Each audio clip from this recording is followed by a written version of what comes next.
E a todos os nossos amigos ouvintes do vlog do Conde Lopedo da Vila Noiva. Desde já gostaria de agradecer as inúmeras doações que recebo e continuo me ajudando nessa empreitada para a gravação de novos conteúdos. Com certeza, o seu dinheiro, a sua doação me ajudam a profissionalizar todas as atividades que eu faço aqui neste blog. Eu gostaria de compartilhar com vocês sobre aquela história do chamado racismo estrutural, que hoje é a modinha da esquerda, e em particular do ministro dos Direitos Humanos, o senhor Silvio Almeida. E uma das questões que me chama atenção nisso é que parece que a boa parte da inteligência brasileira não consegue realmente entender o Brasil dentro do prisma histórico. E uma das questões que me fez entender o Brasil é simplesmente estudar Portugal e Espanha.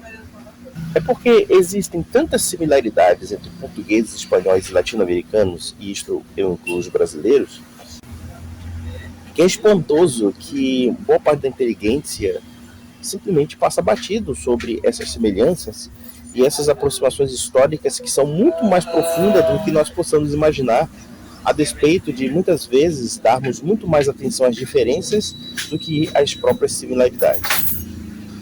Nós temos uma entidade que realmente nos une, uma entidade que tem um ethos, que tem um histórico comum, apesar da diversidade cultural, por assim dizer, que no caso é a Península Ibérica ou a antiga Espanha, né? Não Espanha moderna, Espanha ação, que é um artifício criado no século XIX pelo liberalismo, pela Constituição de Cádiz de 1812. Bom, mas isso aí já é uma coisa da história da Espanha que eu não caberia me aprofundar aqui, porque não é o meu foco. Mas já falando sobre a questão de Portugal e Espanha e a sua relação espiritual com o Brasil e com a América Latina, algo me chama a atenção sobre até mesmo a questão das relações sociais do Brasil. E eu chego à seguinte conclusão, que a nossa forma de relacionar no âmbito social, no âmbito das classes, no âmbito econômico, tem muito a ver com o antigo regime português. Bem mais do que a tese tola do racismo estrutural e muitas outras teses que, na verdade, são imitações, são macaqueações, são importações dos Estados Unidos, cuja realidade cultural e antropológica é radicalmente diferente da nossa. E já começa pelo fato de que nós somos nações católicas. Portugal, Espanha, América Latina, Brasil são nações católicas. Isso implica um caráter ético, um caráter espiritual, um caráter cultural muito distinto da realidade anglo-saxônica, de matriz protestante e calvinista em sua boa parte, quando também não é batista, anglicano, etc. E que engendraram, inclusive, esses aspectos raciais odiosos pelos quais nós brasileiros, em geral, repudiamos. O caráter católico da nossa sociedade, da nossa cultura, é que nos deu uma dimensão universalizante no que diz respeito às relações raciais, ainda que as estratificações sociais fossem aparentemente injustas, como no caso da escravidão. É evidente que a escravidão deixou marcas profundas na história brasileira, mas eu digo que muito mais do que o próprio racismo é a relação das camadas sociais menos favorecidas, das camadas sociais mais pobres. E isso tem muito de antigo regime, porque o antigo regime português era uma sociedade, como de fato de toda a Europa, estamental. Uma sociedade onde as pessoas eram julgadas conforme as suas categorias sociais e seus posicionamentos sociais. Muito mais do que propriamente a cor da pele, embora não possamos negar que a cor da pele poderia estigmatizar as origens escravas do africano no Brasil, no entanto, nem por isso esse estigma racial impediu que os negros tivessem uma certa ascensão social. E isso é particularmente impressionante, porque, por exemplo, nós podemos observar certos personagens da história colonial brasileira que eram pessoas negras e pardas e que tiveram uma certa ascensão social. Um personagem histórico que é muito mitificado na nossa história, principalmente a historiografia mais antiga, que é o Henrique Dias, quando da guerra contra os holandeses no século XVII. Para quem não sabe, Henrique Dias foi um negro que pegou em armas em favor da coroa portuguesa E por conta dos seus serviços, ele foi nobilitado pelo rei de Portugal. Não somente foi nobilitado, como suas filhas, que eram negras, casaram com pessoas brancas, pessoas da elite portuguesa, ou pelo menos da elite luso-brasileira, que até então havia em voga no Brasil do século XVII. Ou seja, nós temos uma pessoa de origem negra, uma pessoa cujas origens estão atreladas à escravidão, e nós sabemos que no antigo regime português as origens sociais da pessoa constituíam certos entraves para a ascensão social, mas ao mesmo tempo o antigo regime português, como o antigo regime na Europa, tinha um certo dinamismo. Porque da feita que, por exemplo, em Espanha e Portugal havia chamadas leis da limpeza do sangue, em que impediam, por exemplo, que os mouros, pelo menos as pessoas de ascendência moura ou judia, ocupassem certos cargos. Mas essas regras, elas obedeciam muitos aspectos tão acidentais e tão costumeiros que nem sempre essas leis eram aplicadas na literalidade. Nós temos uma ideia muito falsa. Eita, que gritaria! Oh, calma, fala mais baixo.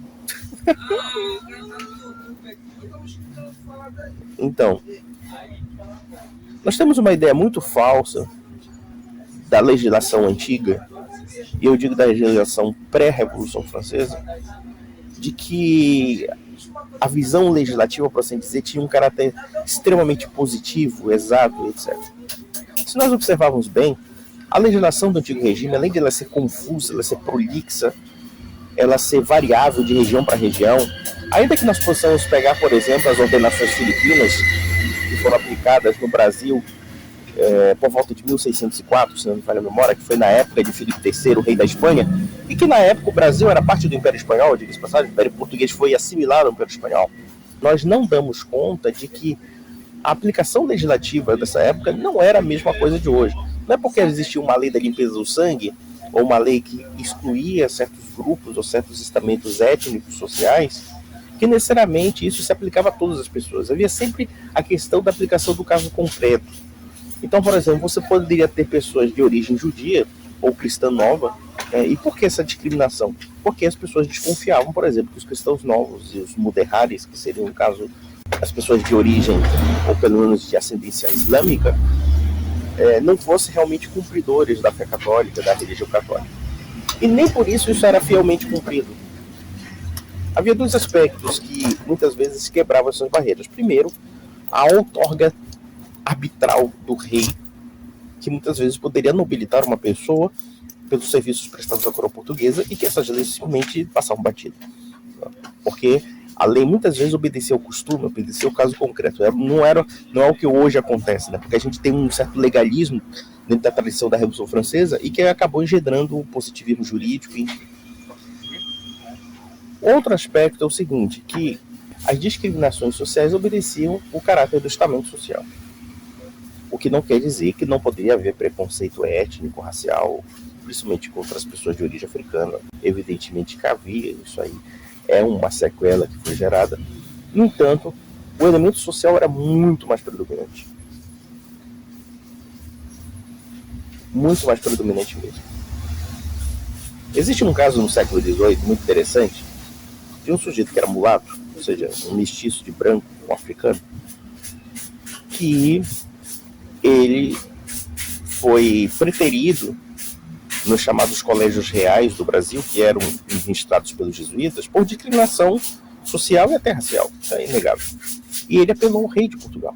E o rei de Portugal deu ganho de causa para ele e obrigou os colégios reais a nobilitá-lo dentro do ensino pelo qual ele foi partícipe. Então vejam que a coroa portuguesa tinha uma certa volatilidade no quesito das relações sociais. E que, na verdade, esses aspectos raciais e étnicos foram muito abrandados. Porque a discriminação pesava mesmo mais pelo aspecto estamental social. Isso é uma coisa tão constante na nossa sociedade que nós observamos mesmo na ascensão das pessoas negras, das pessoas pardas, das pessoas de classe social inferior. O chamado nouveau riche, por assim dizer. Que também é uma constante até na história da Europa, da França, da Inglaterra e etc. Claro que no caso francês a situação era um pouco mais rígida, porém essa questão da mobilidade social é uma constante na história do Brasil. Nós poderíamos, inclusive, ver um discurso do tal do Silvio Almeida, do ministro, sobre aquela dicotomia entre brancos e negros, brancos escravizadores e negros escravos. Só que, estudando a história do Brasil, essa dicotomia não é totalmente verdadeira, porque a escravidão também foi praticada por pessoas negras. Grande parte dos portugueses, holandeses, ingleses, franceses, quando eram traficantes de escravos, eles na verdade compravam escravos vendidos pelos próprios traficantes africanos. Aliás, nós temos uma constante na história do Brasil de traficantes negros brasileiros, ou mulatos. Pessoas que tinham origem escrava e que se tornavam comerciantes de escravos. Vocês podem pegar as obras do grande embaixador historiador Alberto da Costa Silva, que escreveu muito sobre esse assunto, falando sobre essa dinâmica dessa sociedade escravista e estamental. Então, quer dizer, ou então um historiador, eu acho que ele é americano, chamado Herbert Klein, em que ele fala, por exemplo, que pelos 20 ou 30%, agora eu não sei se ele fala da região de Minas Gerais e São Paulo ou de todo o Brasil, mas pelo menos 20 e 30% de donos dos escravos eram negros, ou eram mulatos, ou eram pessoas alforriadas e assim sucessivamente. Por quê? Porque a lógica da escravidão ela era generalizada. Ela não era um problema do branco escravizador e do negro escravo. Até porque na África também existia escravidão. E eu poderia ser mais ousado em dizer que muito antes da compra de escravos por europeus, nós temos também a escravidão africana praticada pelos muçulmanos. Se existe um povo que foi virulentamente escravista, foi o povo islâmico. Não somente escravizou milhões de negros e asiáticos, como também escravizou milhões de europeus. Dos séculos XVI ao século XVIII, foram escravizados cerca de 2 milhões de europeus no Mediterrâneo. E isso sem prejuízo também das práticas escravistas com relação aos eslavos. E a palavra eslavo quer dizer escravo. Então, quer dizer, veja que a escravidão não é um problema da relação entre o branco e o negro. A escravidão é um problema generalizado em toda a humanidade, dentre os quais os negros são apenas uma parte da história. Porque até brancos foram escravizados, no caso pelos islâmicos. Ou então, negros escravizavam africanos. Isso é história. E nós temos um outro detalhe. O único povo, ou melhor, a única sociedade que realmente aboliu a escravidão, tornou-a criminalizada, foi a civilização da Europa. Foi a civilização europeia. Aqui eu poderia indicar para vocês um livro do meu querido amigo, o senhor Monsenhor Alexis Tocqueville. Alexis Tocqueville escreveu sobre a libertação dos escravos. E ele dizia uma coisa interessante, que a libertação dos escravos não foi motivada necessariamente pelas rebeliões africanas. Rebelião contra a escravidão. Nunca houve, se é que houve, uma rebelião de escravos negros que questionasse o sistema ou a instituição da escravidão, mas tão somente o fato de eles pessoalmente serem escravos. Porque esses povos também eram escravistas. Há indícios históricos de que Quilombo dos Palmares tinha prática de escravismo. Então, e muitos outros, a própria África em si tem muitos ambientes históricos de escravismo, de prática generalizada, e não foi nem melhor nem pior do que a Europa. Em muitos aspectos era até tão cruel quanto. Existe uma tentativa do movimento negro de relativizar a escravidão de uma forma até muito sinuosa. Negro pode escravizar negro, mas branco não pode escravizar negro. Islâmico pode escravizar negro, mas europeu cristão não pode. Ou seja, a maldade tem que ser setorizada em certos grupos. Isso me parece uma perversão moral tenebrosa, porque se você condena a escravidão, condene em toda a sua generalidade. Mas já voltando à questão do estamento social, É isso que nós percebemos, por exemplo, quando uma pessoa enriquece no Brasil. Nós temos os exemplos cabais dos jogadores da seleção brasileira, nós temos o Pelé e tudo mais. Mas não somente dele. Até mesmo o senhor Silvio Almeida é um caso banal da ascensão social brasileira. É uma pessoa negra que hoje tem destaque, tem muito poder. Tem poder de ditar certas regras na vida de milhões de brasileiros. Eu poderia, inclusive, relembrar o caso de uma senhora ex-escrava que foi amancebada, por assim dizer, né? Vivia com um estado de concubinato com um comendador português, um homem que era cavaleiro da Ordem Militar de Cristo, o senhor João Fernandes de Oliveira, que é a famosa Chica da Silva. Veja que essas questões que eu exemplifico não amenizam os aspectos perversos da escravidão, como também os aspectos perversos até mesmo das nossas diferenças sociais. E nem mesmo negam a existência do racismo. Mas sim que o nosso caráter discriminatório, o peso social é muito maior do que a própria cor da pele. Por razões das mais diversas. Razões culturais, razões religiosas, razões éticas, etc. Inclusive, Chica da Silva nunca se casou com o comendador João Fernandes de Oliveira porque ele era um aristocrata. E um nobre não poderia se casar com uma pessoa de classe social inferior. Mas isso não se aplicava somente a uma ex-escrava. Se aplicava a qualquer pessoa que não fosse da nobreza. A monarquia portuguesa, como inúmeras monarquias europeias, controlavam o acesso da nobreza, o acesso de certos grupos de ascensão social para a nobreza. Inclusive, quando certas pessoas ricas e abastadas queriam se casar com pessoas da aristocracia, em alguns países da Europa, eu não sei se em todos eles, isso aí eu não tenho dados para isso, mas pelo menos em alguns países da Europa, haveria de pedir permissão ao rei. Claro que isso foi depois da época do absolutismo, mas era o que acontecia. Ou seja, o rei tinha que dar autorização para que houvesse esses casamentos sociais mistos. Então havia inúmeras regras legais que restringiam o casamento de pessoas abastadas com as pessoas de classe inferior. E isso não se aplicava somente aos negros, se aplicava também aos brancos. Tanto é verdade que o mais houve no Brasil são homens brancos se amaziando ou se casando com mulheres negras, pardas ou indígenas. Isso reflete inclusive a genética da população brasileira. 70% de nossas origens africanas, indígenas, são femininas. E 70% de nossas origens masculinas são europeias. Isso são estudos genéticos, inclusive da universidade, uma universidade minerária, acho que não sei se é a Universidade Federal de Minerária, não sei, mas eu li esse assunto. Isso reflete muito bem o que aconteceu no Brasil historicamente. E não foi estupro, não foi abuso sexual, não foi nada disso, isso é tudo besteira. Claro que numa sociedade escravista há abusos sexuais dos senhores com as suas escravas, sim, isso existe. Mas não foi necessariamente a única relação, o único tipo de relação que houve entre brancos e negros. Como havia, por exemplo, mulheres brancas de origem portuguesa, de origem lusitana, que casaram, se amaziaram com homens negros. Isso aconteceu. Eu poderia até citar um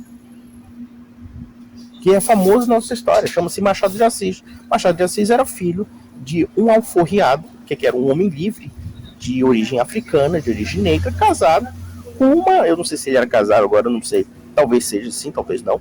As classes sociais muito inferiores, em geral, raramente se casavam. Mas ele era ligado a uma mulher de origem portuguesa, uma açoriana, uma lavadeira açoriana, uma mulher de origem inferior, casando com um homem de origem inferior. E nós temos um caso da Chica da Silva, que, claro, pode ser emblemático, pode ser muito particular da sociedade colonial brasileira, do Império Português, enfim, mas que essa mulher teve uma ascensão social. Ela era, de certa forma, se não aceita pela sociedade de Vila Rica, da atual Ouro Preto, a sociedade mineira. Evidentemente que muita gente puder virar a cara para ela, aquela escrava agora virou a amante do comendador e tal. Mas essa mulher, com todos os aspectos, todas as restrições sociais que havia, ela conseguiu colocar seus filhos em colégios de pessoas brancas.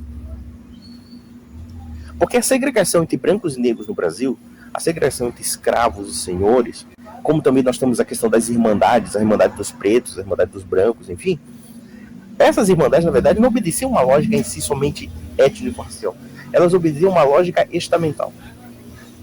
Tanto é verdade, como nós temos uma pessoa negra que estuda em colégios brancos. Por quê? Porque o estamento social dela, digamos que melhorou. Evidentemente que, claro, que essa sociedade era uma sociedade racista, porém, não nos moldes como ocorre nos Estados Unidos, ou como ocorreu na Europa, por exemplo, em algumas regiões da Europa. Essas discriminações tinham aspectos sociais muito mais implicados do que propriamente raciais. Tanto é verdade que quando a pessoa ascende socialmente, esse aspecto racial vai desaparecendo. Nós tivemos, numa época escravista, barões do Império Brasileiro que eram negros, que eram mulatos. Aliás, a grande maioria da população brasileira, mesmo a população livre, mesmo a população mediana, era mulata, era parda. O Brasil, até 1889, a grande maioria da população era parda. Eu acho que a grande complicação, muitas vezes, de falar do Brasil, dentro desses cânones norte-americanos, é que, repito para vocês, quer entender o Brasil? Estude Portugal. Evidentemente que não esqueça a África e nem o mundo indígena, mas principalmente o mundo português. Sem o mundo português você não vai entender o Brasil. Eu digo o mundo hispânico, eu seria mais generalista, porque tudo se entrelaça. É incrível. Você tem coisas de Portugal, da Espanha, ou das Espanhas, que são muito brasileiras. É impressionante isso. Eu só consegui entender o Brasil lendo isso. E eu percebo que realmente o Brasil é um país do antigo regime. É o antigo regime português que está ali, muito sutil, e que o elemento da sanção social, ao mesmo tempo, abafa os aspectos estamentais e discriminatórios. E é por isso que a nossa população, e claro que não é somente o antigo regime português, mas também a população de formação católica, né, existe esse princípio universal de que todos os povos são filhos de Deus, ou pelo menos a Igreja Católica tenta converter todos os povos a uma fé única, e os negros não estavam fora disso.